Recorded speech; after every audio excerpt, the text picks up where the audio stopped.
Nagkalat na mga parte ng truck tulad ng mga ulo, siding, chassis, gulong at kung ano-ano pa ang natagpuan ng mga pulis matapos salakayin ng isang warehouse sa Lower Bikutan sa Taguig kaninang madaling araw. Hindi makapaniwala si Mark, di niya tunay na pangalan, na ang truck na pinaghirapan niya ipundar ay sa ganito lang mauuwi.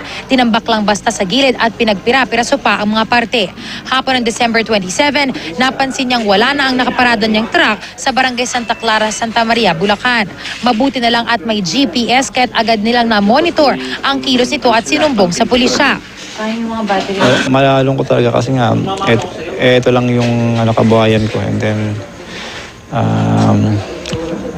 ano pa yung nangyari, ganyan pa. Si Renato naman, nawalan din ng truck noong December 27 ng madaling araw. Mabuti na lang at may palatandaan siyang pangalan. Po pinagtataka namin eh. Kasi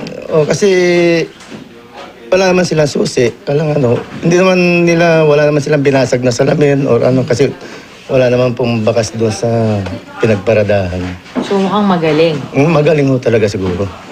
Sa loob ng warehouse, hindi na nakita ang mga makina ng mga truck dahil mukhang naibenta na.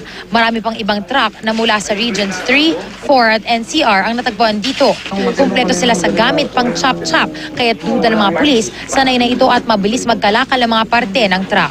Nakita pa nga ang mga papeles, ID mula sa iba't ibang kumpanya, mga plate number, NIUP at mukhang itatapon na rin. Kumpleto sila ng gamit. So, isang idlap lang siguro, mga 3 hours kaya nilang chop-chopin to. Siguro hindi lang isa o 2-3 mga taong nagcha-chop-chop ito, siguro mga 5. Isang pulis ang itinuturong nagmamay-ari ng nasabing warehouse bagamat patuloy pa rin ang investigasyon.